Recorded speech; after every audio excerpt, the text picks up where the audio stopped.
All right, thank you for being here. My name is Zipeto. This is my exhibit, Inner Workings.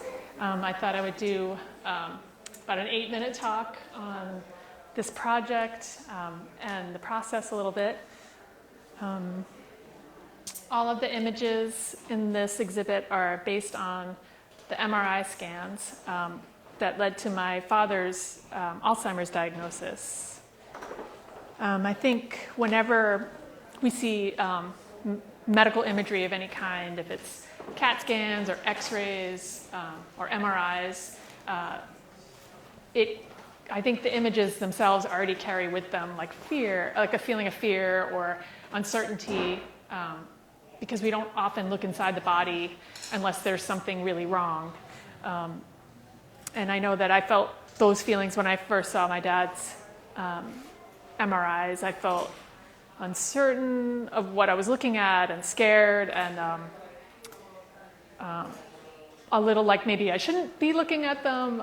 They seem very private. But I also felt that they were really beautiful scans. They were beautiful images, these abstract shapes.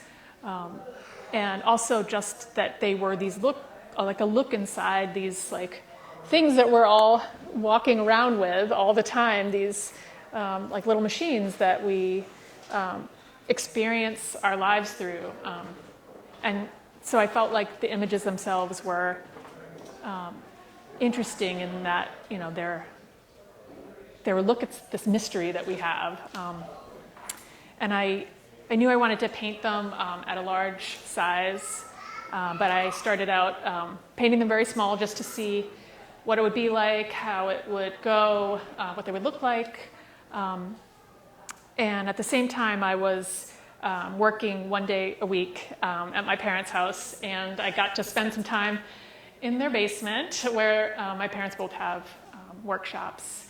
And above my dad's workbench were all these, I think a lot of fathers and grandfathers have them, but all these like glass peanut butter jars filled with hardware from leftover projects.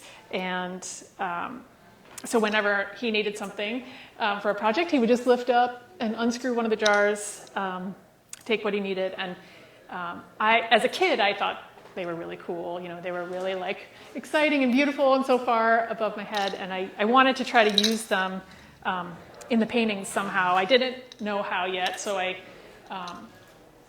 just started bringing them to the studio. I first started sneaking them, but then I asked my mom if I could take them. And then at the studio, I was starting to work larger. And I think every painter who works large gets to this point where they can't like transport canvases at a certain size anymore in their own cars. And it's too expensive to have someone ship them to you. So a painter on the 4th floor, Lori Simcoe, showed me how to stretch canvases at this size. And then I was not very good at it, so I ended up spending a lot of time, with the raw canvas itself. And actually, I asked for advice on, I was interested in the raw canvas itself, and I asked about, I was interested in maybe like unraveling it, or I wanted to maybe start tearing the canvas, but I wasn't quite ready for that yet. So I started attaching strips of canvas, just to see how that would work, just attaching strips of the canvas to the paintings. And I was using these magnets, which I also borrowed from Lori, these magnets, and then I found that, this might be a nice way to incorporate. I could start trying to put the hardware like right onto the canvas. So a lot of these have magnets, these earth magnets on the back, and the hardware and the canvas strips are on the front.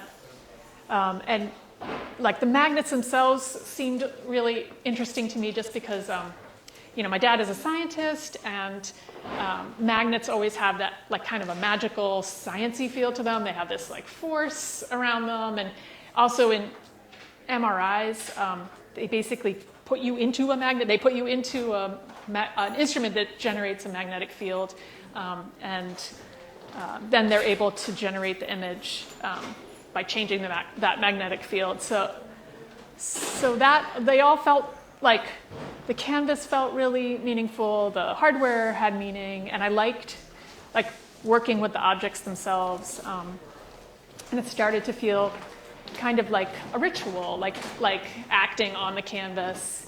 And so I was looking up rituals of healing and disease, and I found that there were some rituals will depict like the disease, like symbolize the disease, and then symbolize like a healing ritual, and then some would be just trying to articulate the disease. And I felt like mine, like these kind of fall into, like this one to me, I associate with like almost a healing ritual. Like there is, these strips started to feel like the disease to me. Like this one I feel like articulates, to me it articulates the disease. Like reading about Alzheimer's, there's all these plaques and tangles of proteins that form in different areas of the brain. And those areas of the brain are responsible for different behaviors.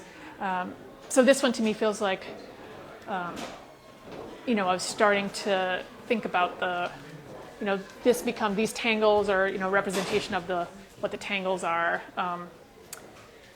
And then I was finally able to start like thinking about or experimenting with tearing up the canvas, because in thinking about the process of Alzheimer's, like we have these brains that we build and take care of and grow. We're always protecting it. It's this like precious thing that we have with us our whole lives. And then something like Alzheimer's, or like just in general as we age, things deteriorate. Your brain deteriorates in surprising ways, and I think there's a similar process with a painting that. We create paintings and we love them and we take care of them and we spend so much time with them. And so at the end, you don't want to like start destroying it. But I felt like in this case, it made sense because it's kind of the same idea, like this precious thing.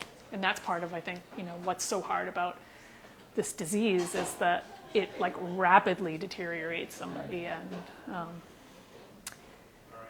And so, let's see. And in this case, I think,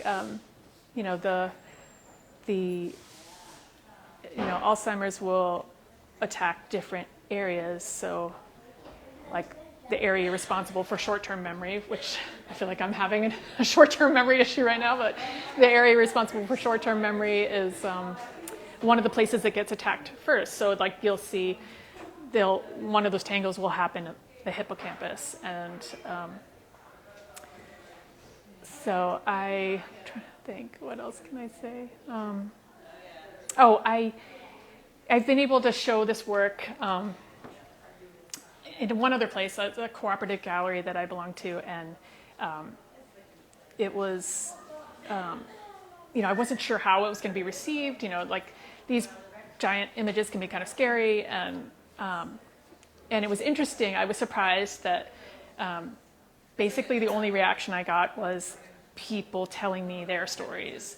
And it was, this instant kind of connection on this really intense level with someone. And so I thought maybe that could be the value in sharing this work, is to, create these kind of spaces where people can acknowledge, there's so many people that have gone through this and continue to go through it. And I think everyone does it in a sort of isolated way in their families.